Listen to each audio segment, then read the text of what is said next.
So we'd like to welcome everybody to the Catskill Regional Teacher Center program on ELL for practicing teachers, translanguaging, and literacy. This is a part of a 5-part ELL series that began back in January. Our next offering will be April 21st by Dr. Suzanne Yang, entitled Assessing Language Learning and Acquisition in the ELL Classroom. We would love to thank Dr. Maria Montoya for doing the work to make this program available. And we're going to hear from her, I think, at the end of today's session. Today's session is presented by Dr. Suryati Abbas. Dr. Abbas is an assistant professor at the Department of Elementary Education and Reading at SUNY College at Oneonta, with a PhD in literacy and language education at Indiana University. She was an elementary school teacher who grew up speaking English, Malay, Chinese, Arabic, and acquired Spanish through immersion. Dr. Abbas recently won the Divergent Award for Excellence in Literacy in the Digital Age Research for her work in the Global Story Hour. So thank you very much, Dr. Abbas, and we're going to turn it over to you.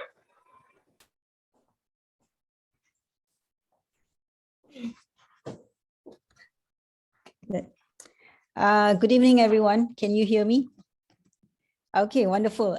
It's nice to see many of you here, and it's been a pleasure to be invited for this session. As you know, today I'm going to be presenting about the topic of translanguaging in literacy.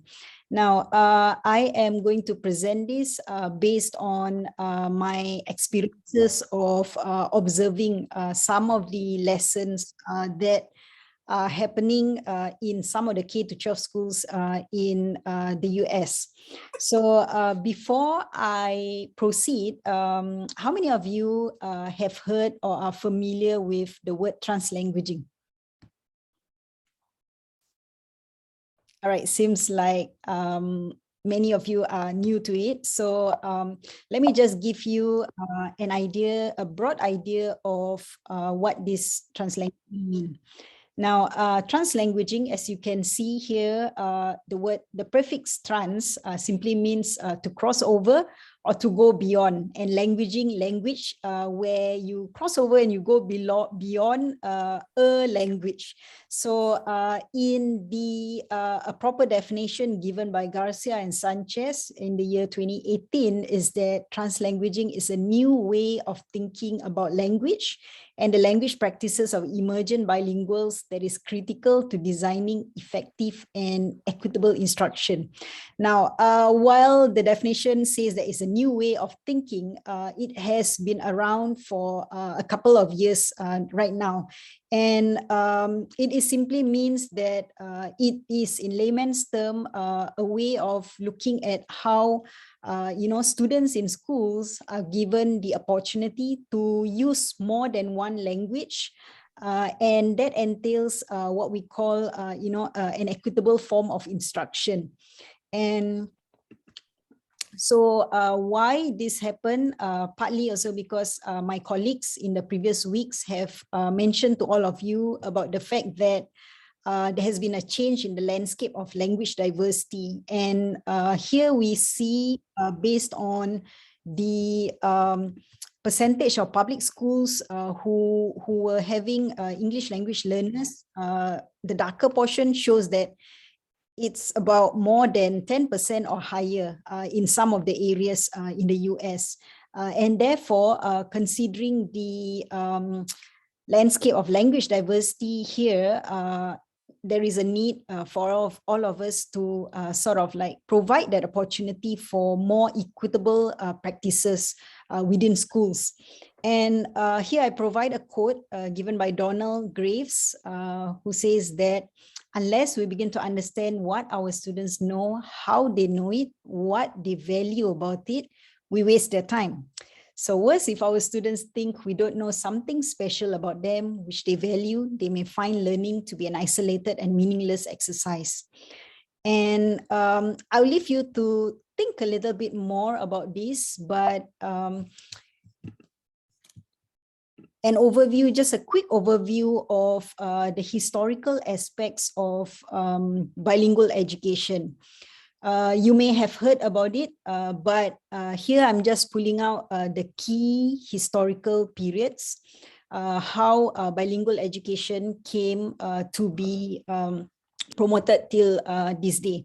In the 1700, where the Europeans started coming into the States, and they run their own non-English speaking schools. So at this time, English was not the standard and non-English schools were normal. But what happened was that in the 1800s, Ohio became the first state to adopt a bilingual education law. And in subsequent years, there were a couple of debates that has been going on with regards to bilingual education, the necessity for it, as well as anti-bilingual education policies. However, in 1975, the National Association for Bilingual Education was established. And that's where this association provided support as well as advocated for bilingual education. And moving forward, 1980s is where the population of foreign-born residents, it increases by 40%. And in subsequent years, we see more people who speak more than one languages, or sometimes we call them, we use the term English language learners, or ELL.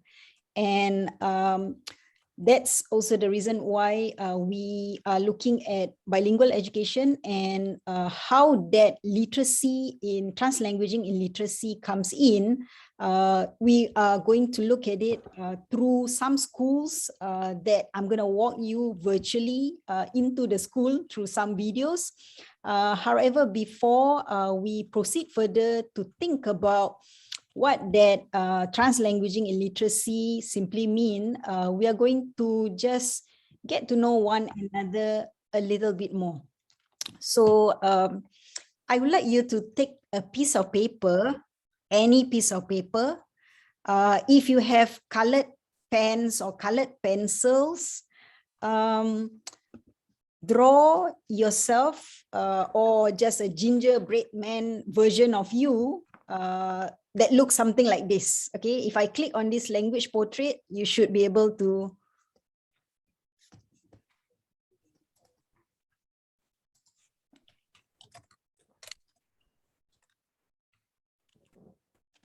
okay, something like this. All right, so you can download this through the link that Aaron gave on the chat. Aaron, are you able to like put up the link from on the chat? Sure. Okay, and a lot of them are in a Google document. If you are on my calendar, okay. There's a Google document and they will have all the lists as well.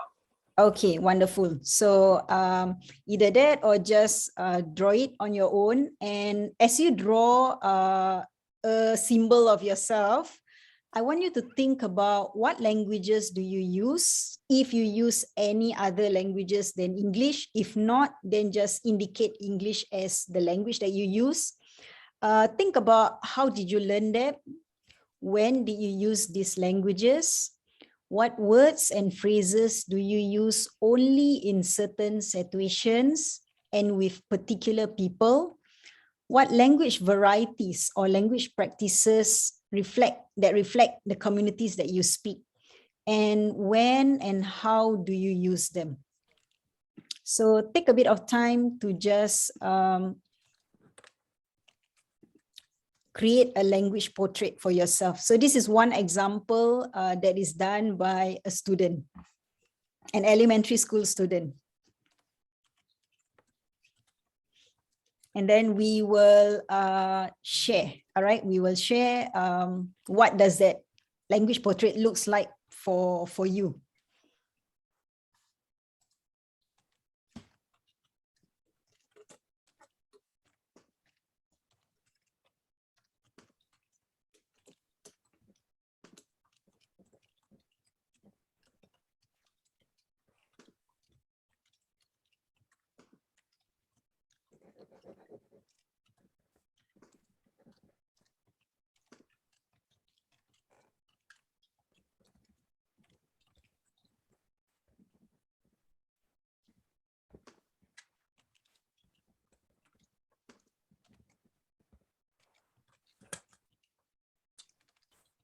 If you're done, just put a thumbs up sign on the Zoom screen.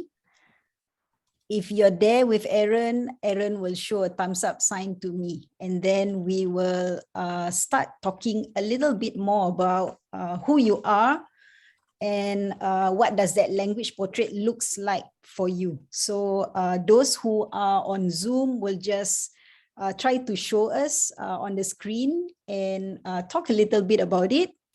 Those who are with Aaron, you can volunteer to be closer to the screen to share with us.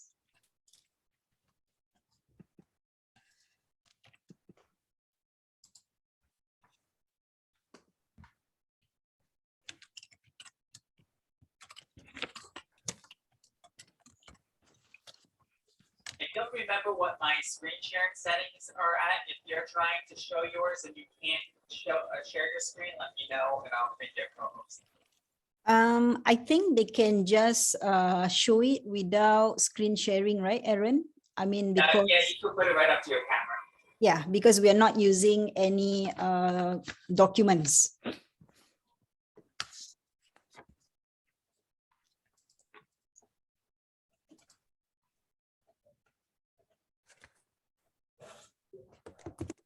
So one example could be if English is the language that you speak daily, if you think in English, maybe you want to put English on your head and then put a color to it.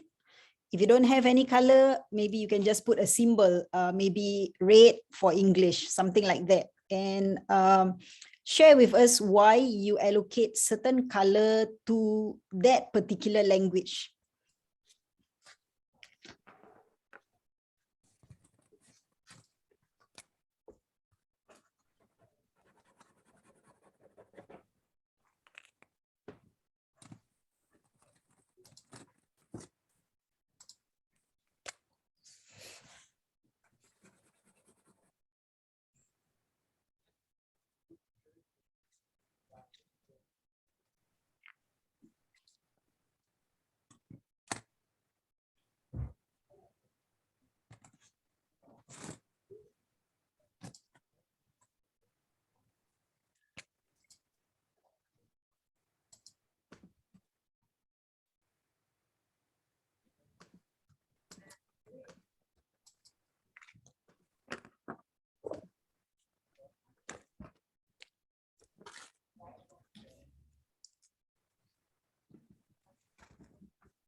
Yes, Marisa, I think that's okay. It's very nice to draw in Google Jamboard. Thank you.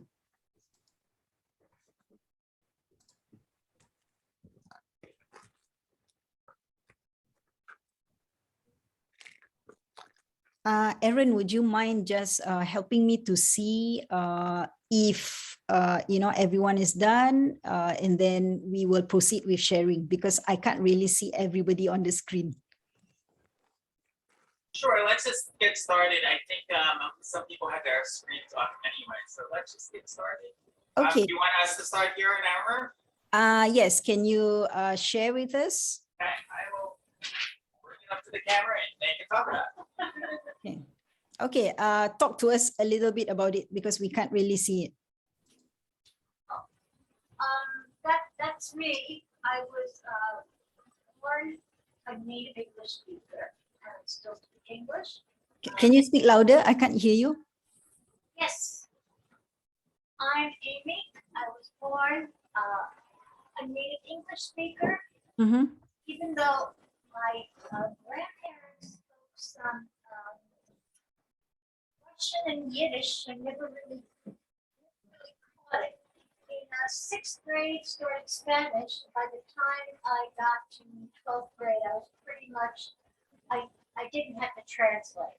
I was able to think in Spanish and talk in Spanish. So I guess you could say at that stage I was completely bilingual. I can read Italian, but I can't speak it. Mm-hmm. A little bit of Hebrew, if you show it to me, I can read it to you. the same thing goes with it. There's something else down there.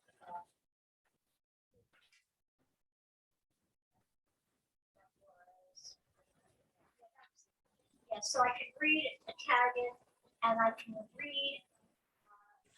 understand Italian, but I can speak it. And I can read some Hebrew, but I can't speak it. So pretty much Spanish and English are my two basic languages. Okay. And sorry about that, Dan. It's really annoying. There's nothing we can do about it. We're going to turn it over to the next one.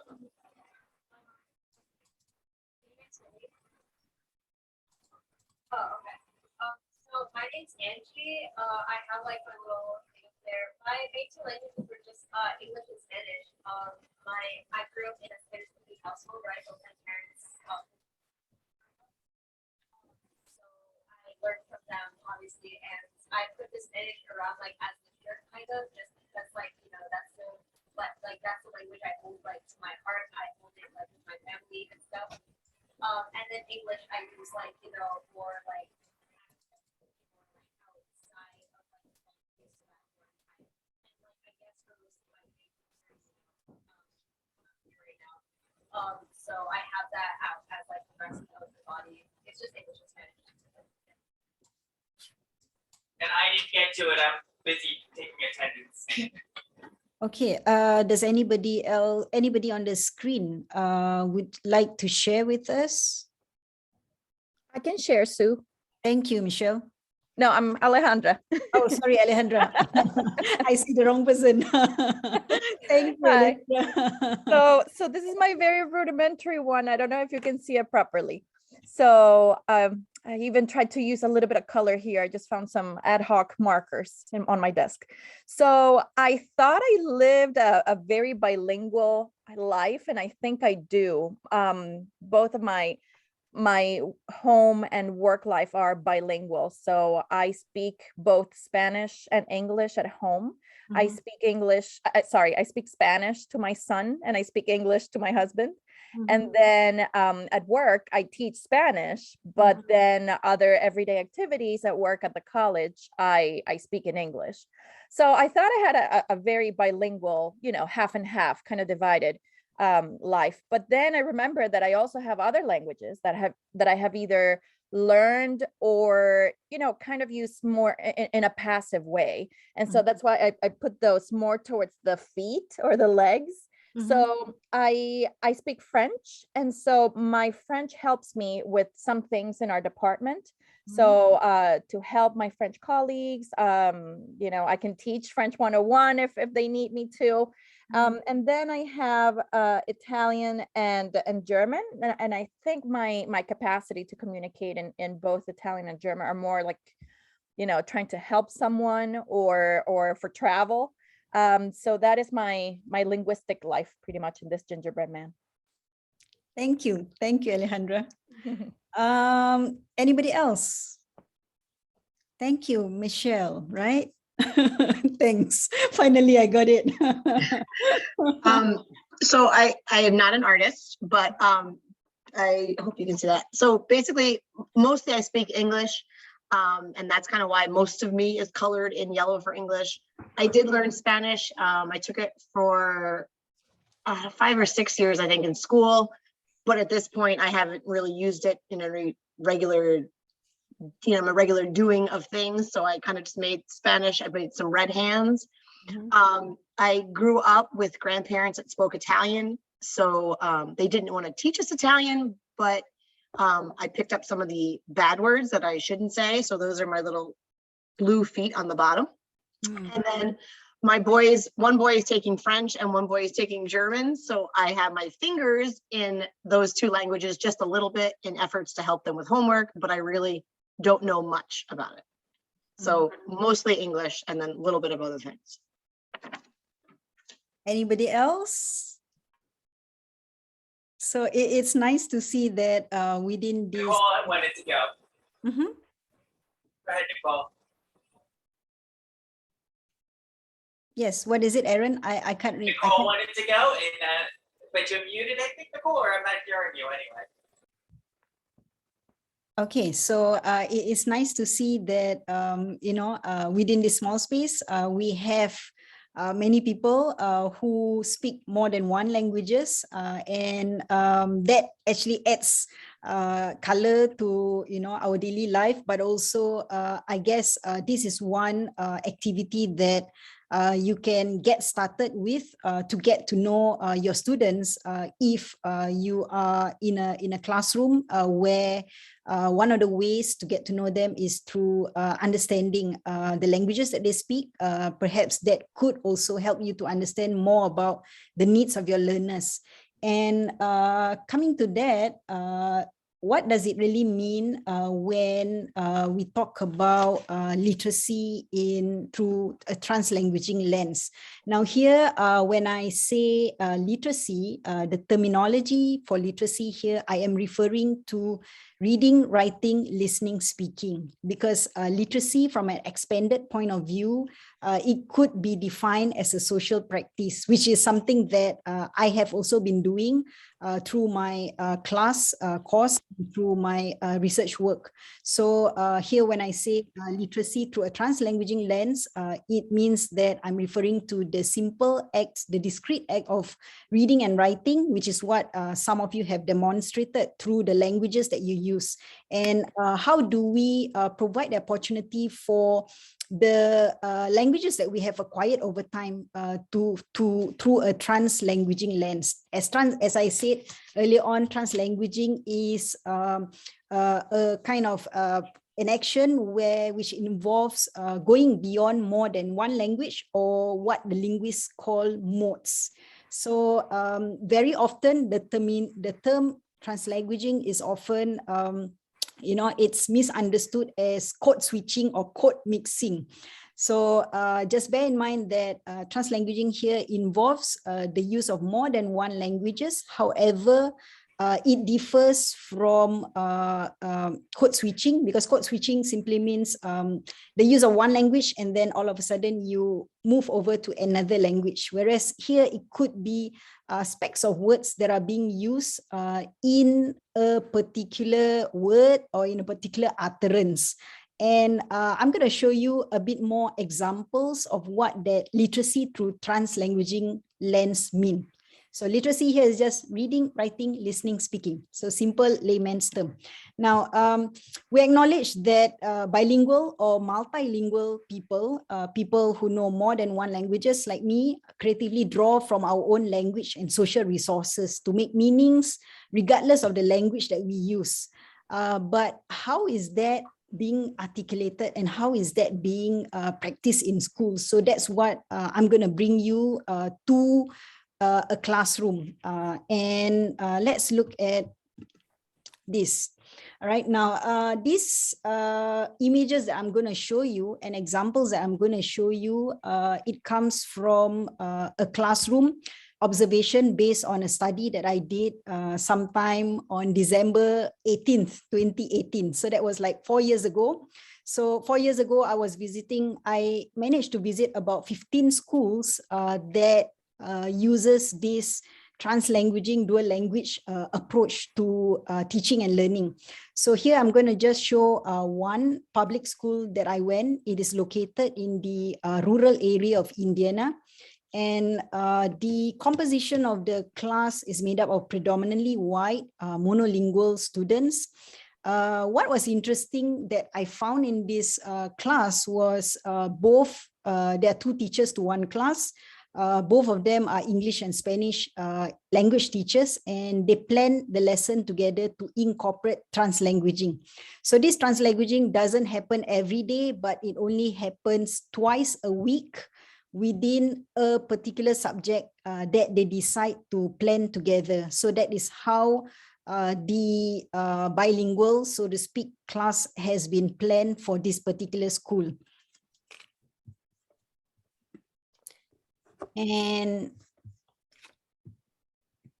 here, when I did the observation, these are some of the questions that guided my observation, because you will find that I'm going to show you a series of images, and I'm going to provide you with a checklist to think about what does that bilingual or multilingual, setting looks like, and what are your thoughts? So as you engage with the visuals, I want you to respond, volunteer to respond. What are your thoughts? What came to mind and what questions you have in relation to what you have seen? So in my observation, I particularly respond to these questions, right? And they include like, what do I notice about the way the teacher and the children work together? And how does the teacher ensure that all the children understand what is going on, what is being taught? Because the thing is, majority of the students are monolingual white students, and this school is has just undergone the second year of being in the dual language immersion program. So they are pretty new. The teachers are still going through the training, and they are putting it into practice in their own classrooms. So I also look at how the directions are provided, how is the content delivered, what languages are used throughout the lesson. In this school, only Spanish and English are being used. And I also observe the way that the children work, the seating arrangement, the kind of interactions that take place, and what would it be like for a student whom the name language is new to them in this classroom. So in this setting, Spanish is new to all of the students, which is very interesting. So let's look at, so here's what I need you to do. As you view the photos, write down what you notice, and Aaron will send you again the link to the observation sheet, which you can find on the chat. So open up the observation sheet, and this is what you should see.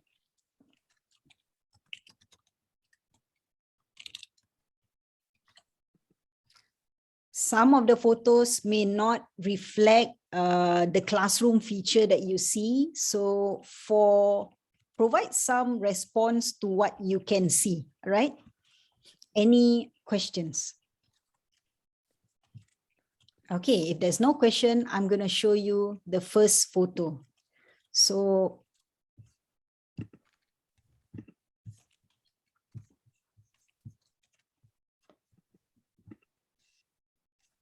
can you see it on a wider screen? Because it looks like it's on the small screen for me right now. It's a little smaller, but we can see it. Little smaller. Okay, let me enlarge it. For some reason, it just moved back. Okay, give me a minute.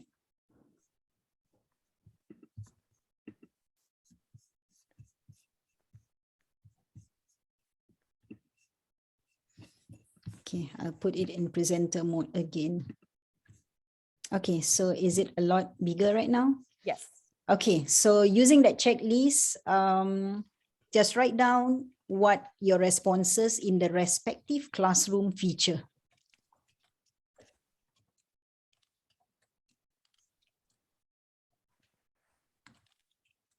Look from left to right, right to left, the words, English, Spanish, the visuals used, the arrangement of the notice board, and the walls.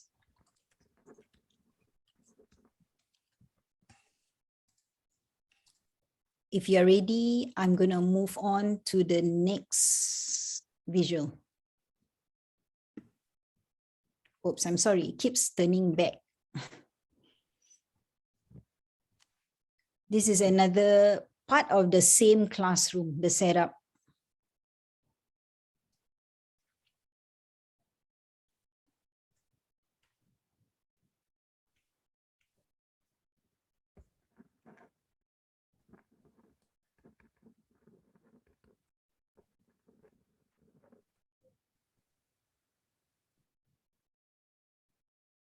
Can I move on to the next one? Mhm.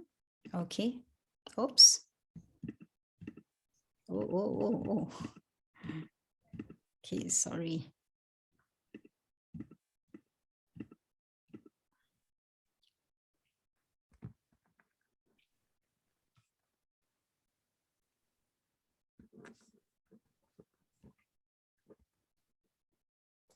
the sight words in English,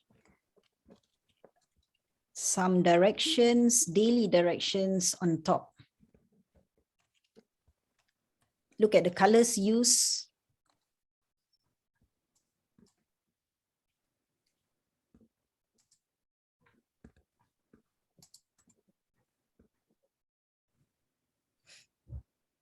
Can we proceed?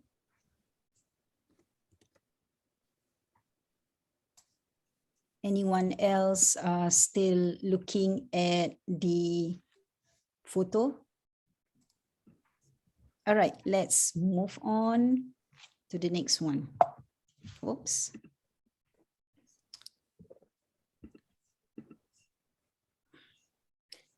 This is near the sink. That's where you see el lavamanos, the sink.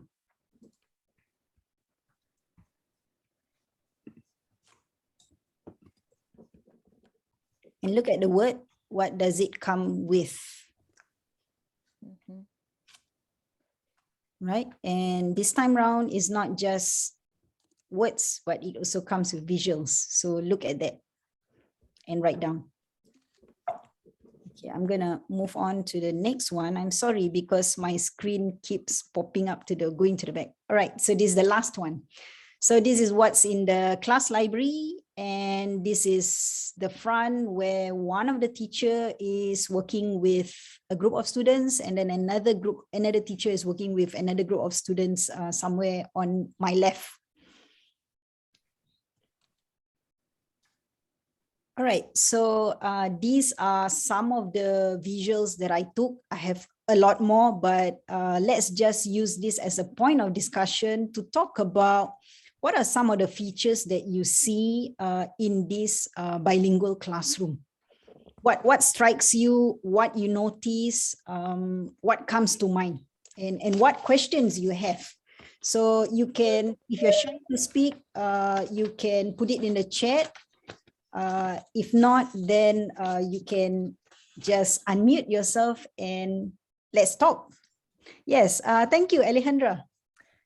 So I saw sort of like a I mean, I don't know if you organize these pictures in a certain way on purpose. I don't know if you did it consciously, but I saw that from the very first picture until the last picture, I saw a change from, you know, from more translation. So on the first picture, we see a lot of like nouns, sustantivos, verbo, verb. So we see a lot of translation on the first pictures, and then little by little, we see across the pictures how that translation falls more behind, and it's more in a contextualized matter, especially with the visual labels, like at the sink, that it says lavamanos with the sink, of course, and a picture of a sink that doesn't have a translation. And I think that's wonderful. The non-translated forms that uses the target language immediately, so the student already has that knowledge. They know what a sink is.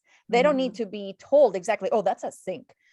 They know that, so immediately they go to the word. And I see also some nice color contrast being used. So I see greens and greens and blues, which are nice colors, and then other contrast with black and purple. And I think I saw a pattern of the black and purple. The black and purple are probably more like titles that they use for titles, whereas blues and greens are content or instructions. I don't know if that's correct, Sue. And yeah, I think that the last picture is beautiful with all these hands up and the engaged students. So I really like that. Okay, in response to what you have responded, when I put up this photo, I did not make any special arrangement for it, but I was randomly putting it. However, when I was in this classroom, the ways that I took the photo, I have a specific way of looking at it, 360 degrees, moving from, away from focus to focusing on some things that I would like to talk about. So some things that strike me, I would focus on that, which is what you saw on top of the walls, like some of those daily instructions, like, listen with your ears. And I thought, like, these are things where even though you might articulate it to the student, it is always important to have the text there, because we all learn better through visuals and not just through auditory modes. So the ways that I have taken this photo, it is 360 degrees around the classroom, and this classroom I would say that is big because they have a space itself for library books, a space where the students can, you know, like come together in smaller groups, and this is just part of the setting and part of the photographs that I have chosen. And I do agree with you. Yes, I kind of like the ways that you know, it's being structured, the organization of this print environment. Now, even though this print environment, I'm sure as teachers, sometimes we take it for granted that we put things up just because we need to put it up. However, the way that you see how this is being structured in this classroom, just hang on, Maria.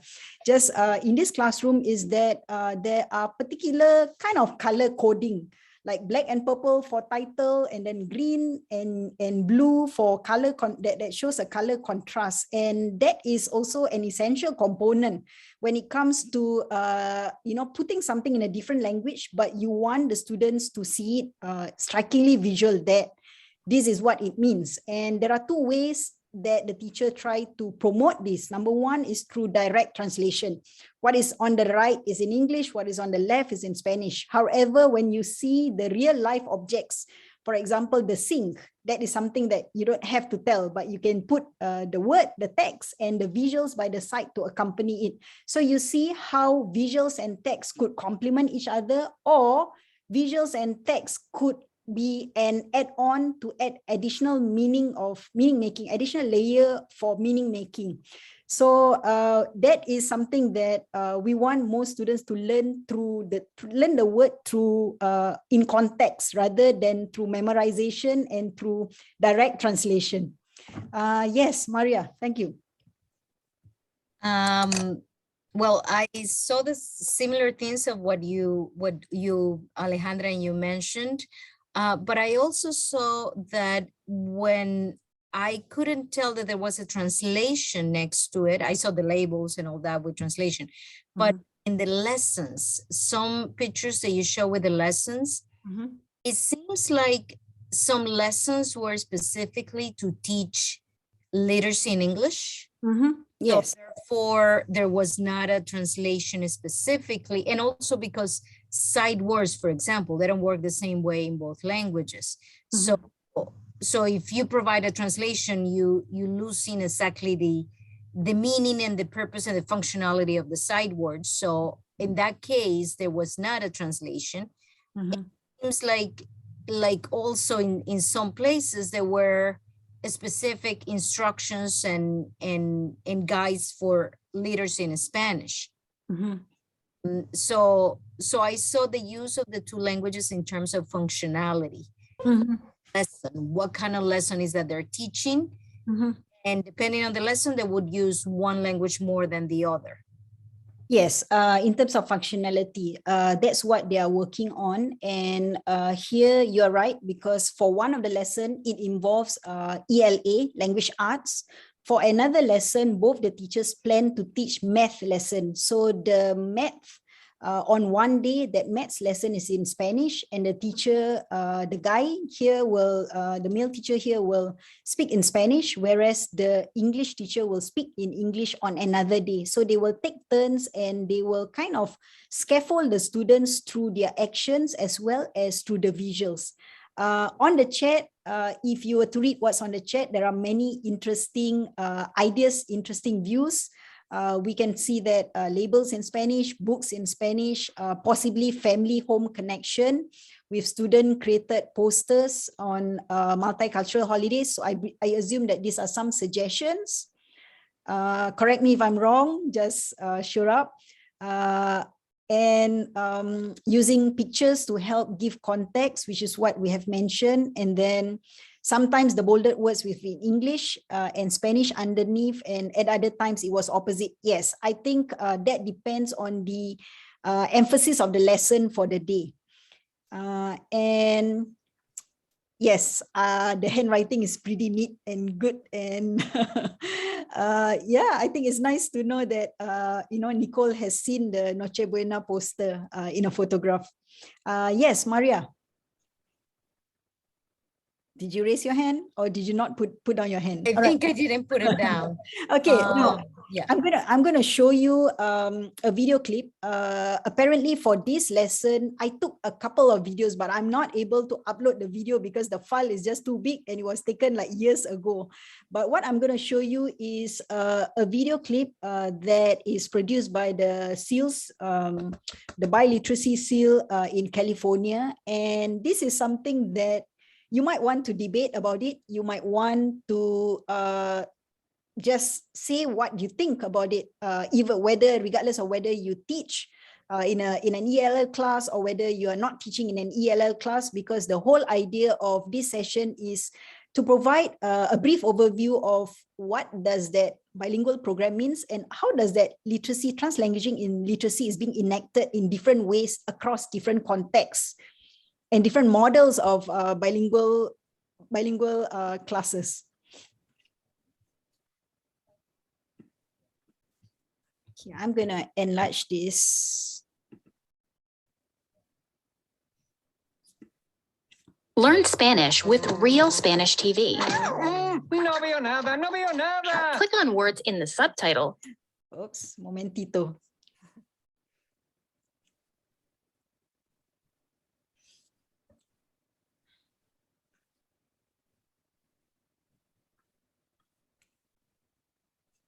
Good morning. So we have been studying and using Así se dice, right? Yeah. And you have been doing a beautiful job learning about literal and conceptual translations.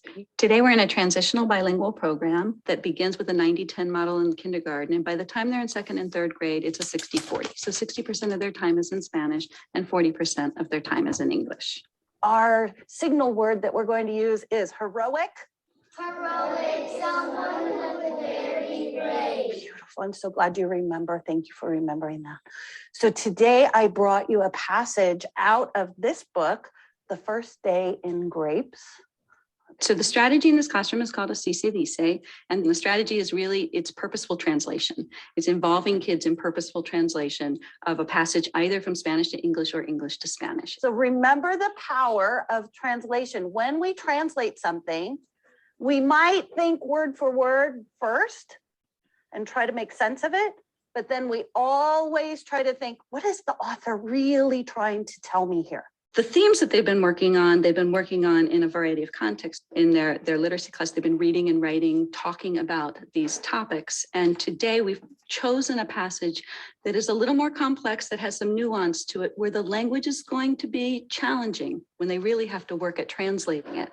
Then they have to look at the nuance across languages and how one language may communicate the same idea, but do it in a slightly different way. Así se dice. No tomas el pelo, dijo chico, se preguntó como una señorita, como ella podía patear tan lejos. You have an idea? Okay, read it one more time. What's the question? Tomas el pelo, dijo chico. Se preguntó como una señorita, como ella podría patear tan lejos. Turn to your neighbor, please. And we're eye to eye, knee to knee. First of all, everyone in the room got to answer the question, right? So it's not a teacher asked the question and one or two students get to share out, but that the teacher asks the question and everyone gets to turn and speak about that particular question. We know that every student got the opportunity to share their thinking while on the carpet and then to hear the thinking of a few others before they return to their desk to work with an individual partner. Heroic. Someone who is very brave. All right. So number 14, what did you come up with your partner? Why did you take my hair? Said Chico. He asked like if he was a girl that could bat from far away. Interesting. They go back to their desks where they have more intimate conversations about what do we think this word means? Are we saying this right? But they're really working through trying to come up with the best translation they can of the passage that they've seen, just with a single partner. Now they get to hear a little bit about what other kids are saying at their desk, and that's fine, right? Like the whole idea is that we learn from others in our environment. And so we want to see lots of talk, lots of negotiation. Does it say like or why? I already said. Like. Una señorita como ella podía batear tan lejos. So he has like a woman, a girl that could hit a baseball. Okay, I'm just going to stop here because we have, so that we have a bit more time for other things. So this is how the purposeful translation works for this particular class. Any comments, any responses, any thoughts, any views?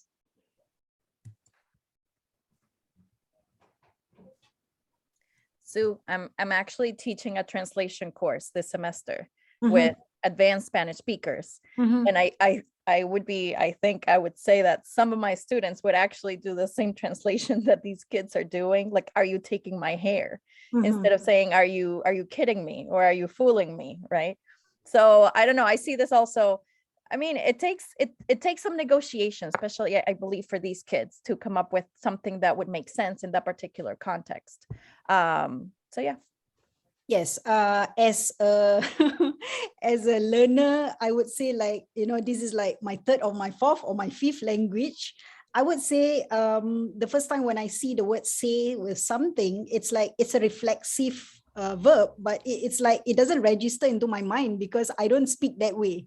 You see, like, for example, say ducho or you know, like banar say, you know, these are words like it's reflexive, but it's difficult to imagine when you don't, when your mind is always thinking in English. And that's I would say that that's an accomplishment. If students at this age, you know, they can say what is the translation. It can be very challenging. That's what I felt.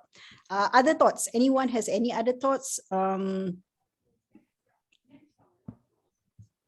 Thoughts, views? All right, so let's look at the next one. All right. Now, here I just want to bring you to what that understanding the life of an emergent bilingual student is like. Why is this essential? Earlier on, we did an activity on the language portrait to find out, to survey like what kind of languages do, you know, people, to participants in this space typically engage with. That is something that you can do with your students. However, another aspect when you are in an ELL classroom or in a classroom where you have emergent bilinguals, whom I define as students who speak more than one languages, is that understanding what their life is like. And this is one video that I want to show you what their response is. But I also want you to think about how would translanguaging support this student academically, socially, and emotionally as you watch this video. All right. So I would probably show part of this instead of the entire video.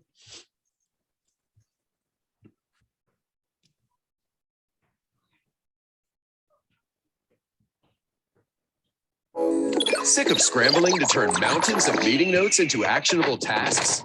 You need Reich's Zoom Integrate.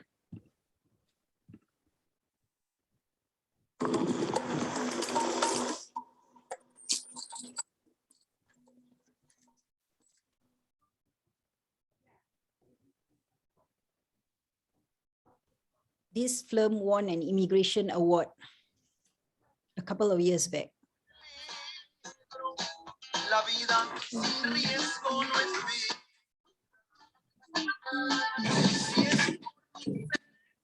¿Qué estás estudiando? Examen en Estados Unidos, ¿eh? Ángela, dale otro huevo al niño. Él necesita comer Está bien. para que tenga mucha energía. Vamos. ¿Quieres una tortilla? Sí.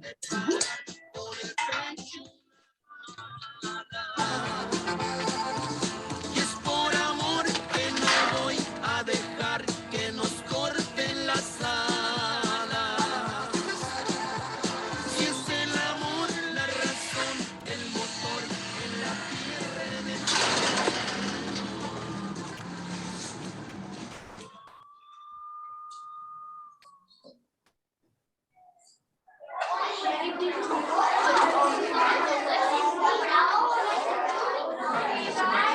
We have testing all week this week and next week. The tests are gonna be hard, but that's all right because we're gonna try really hard. Isn't that right, Cameron? Yes, Ms. Peters. Okay, great. Everyone listen up. So we're gonna want to work all week ours from the answer and the information in the story, okay? We're gonna go ahead and test, factual test, and try this actus test. Oh, test your open up. We're gonna grade. You go to B? First on page 3. ¿Qué tipo? ¿A poco va a empezar el examen? No, es una práctica.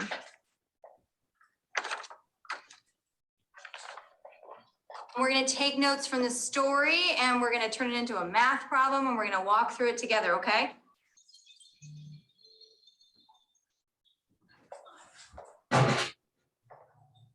So the boy ran 3 blocks. So everyone write 3 blocks. I didn't even know. How long did it take him to run 3 blocks? Michelle? 6 minutes. Very good, 6 minutes. All right, so then we would take 3 blocks and 6 minutes, ¿Por qué el niño right? corre con los bloques? ¿Qué? Sí, ¿por qué el niño corre con los bloques? No, Okay, so the corre 3 question is gonna calles. go on to ask us, how long will it take him to run 20 blocks? What do we do? How many minutes is that per block? 8 minutes. Try and remember to raise your hand if you want to answer, okay? No, it's not 8 minutes. Michelle? 18 minutes? Nope, not 18 minutes. Yes, Enrique? 40? 40, yeah, very good. How'd you get 40? I don't know. You don't know? Well, 40 is the right answer. How did you get it? Look at what he's looking at. You forgot. Okay, Okay, I'm just going to stop here. So any thoughts? Can you see that in the last section, the boy who has less, yes, Maria, you have question? Well, no, I have comments. This video really broad. You said that look at emotions and look at what's going on. Yes. And there are different dimensions here. First, the family. Mhm. And as teachers, we need to understand the families of the ELLs. Mhm. And we see that the parents are so worried that their kid is successful. So give him another egg so he can have energy and be successful. And this kid comes to school with that pressure of I have to be successful. So there's a lot of pressure on the ELL. And then he comes and he's trying to make sense of everything, and everything becomes blurry, and everything is like trying to figure it out on his own. So remind me about my own story when I was 11 years old, lost in one of these classrooms. And often these ELLs make sense because they need to figure it out on their own. They need to think further, maybe harder, but they cannot express it. Yes. They're right or wrong. And most of the times the teachers miss this. They don't know exactly if the kid is understanding, if the kid is following. And if they have this big group, then they don't know exactly what's going on with the child, and the child cannot advocate for themselves. So that's what I observed there. Yes, exactly. Because in the later part, you'll find that there are instances where, when the teacher asked the boy and he couldn't articulate it, but he got the correct answer. In the last section, did you notice that the boy, he's got the correct answer, 40, but he was wondering what does that mean? And then he scrolled down the dictionary and he found the word 40.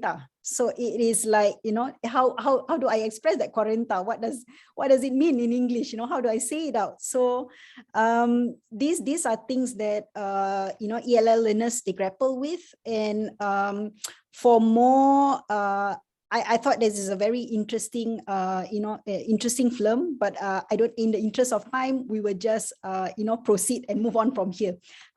One more responses. Any other response? Response, thoughts, thinking? So I think that the classmate who's sitting next to him, the girl, and he asked her, so why is he carrying blocks? And the girl said, no, las calles. Mhm. That could possibly be seen as translanguaging, right? But Yes.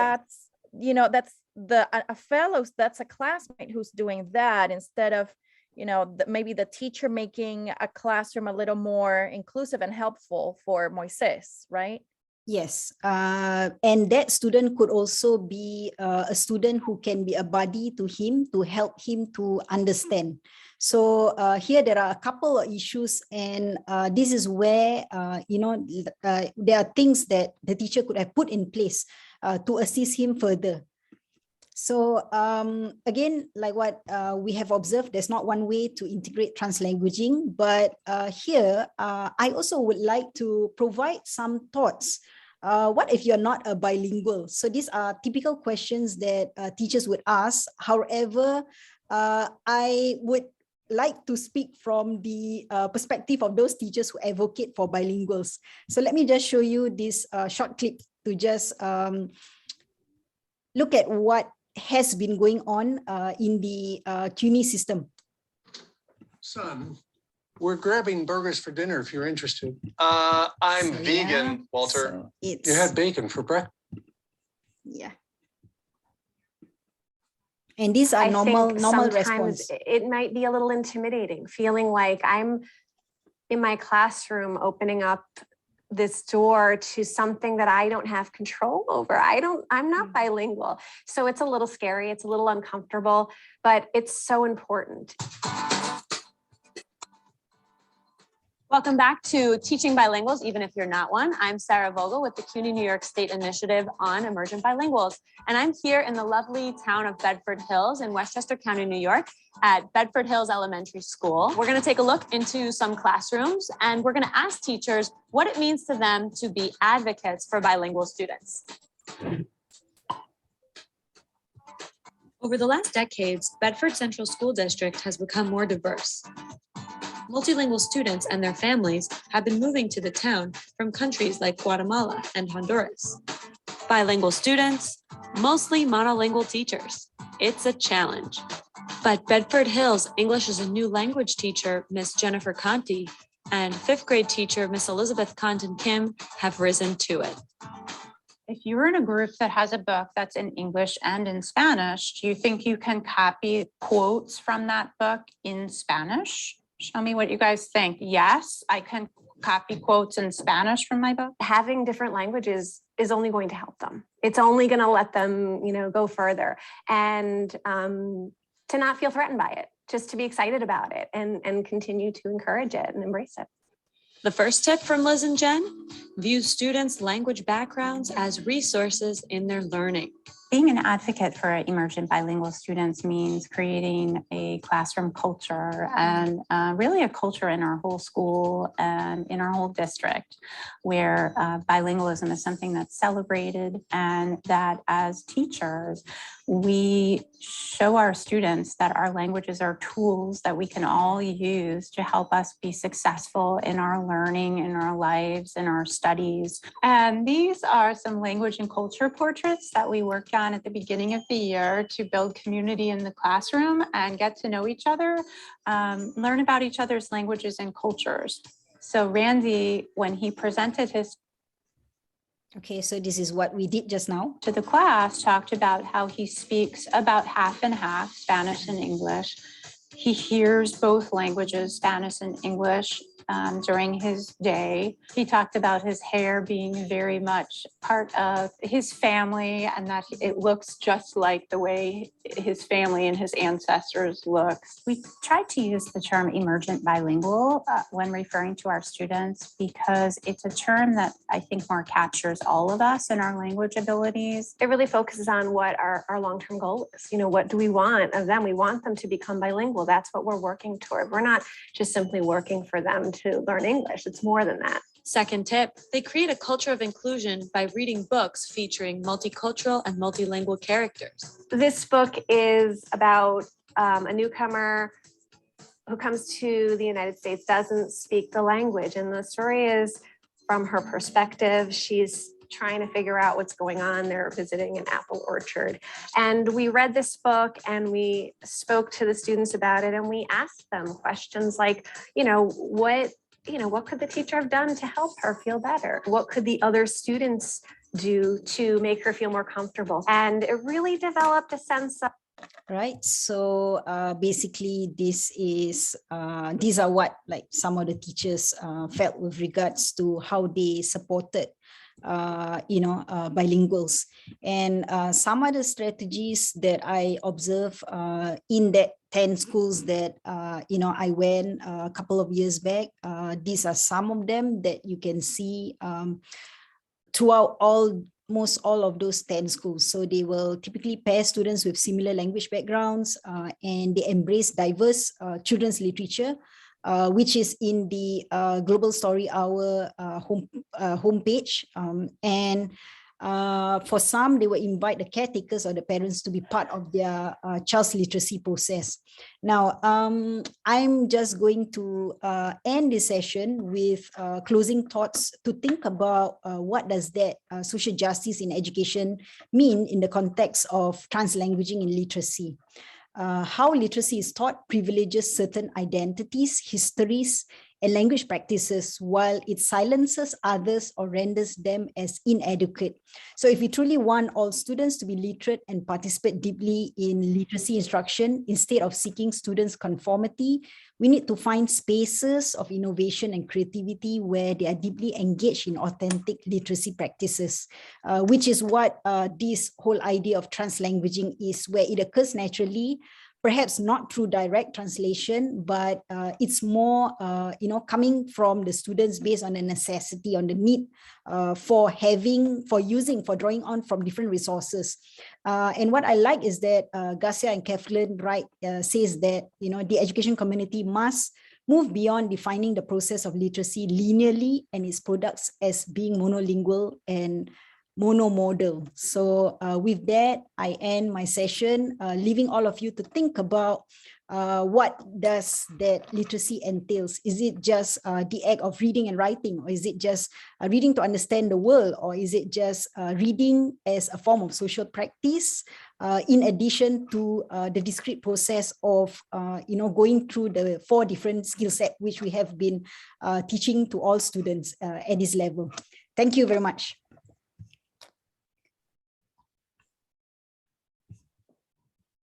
Thank you so much, Sue. That was wonderful. For those present, if you could take a few minutes to complete our program evaluation, we very much appreciate that. And remember, our next program is on April 21st. And we're hanging out waiting for you guys to finish that evaluation. If you have questions, please feel free to ask them.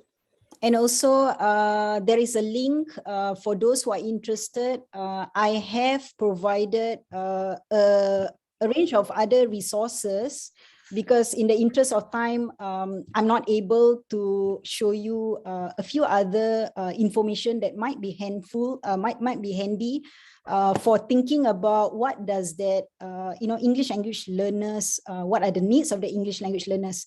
So you can find a presentation slide here, lectures given by Garcia, and on the same topic, classroom practices and some resources for ELL, as well as recommended article, academic reading. So I suggested only a few because I think this would help to think a little bit more for those who would like to see the connection between theory and practice, and what kind of resources would be helpful for you to move forward with, from where you have based on the basics that I provided for today's session.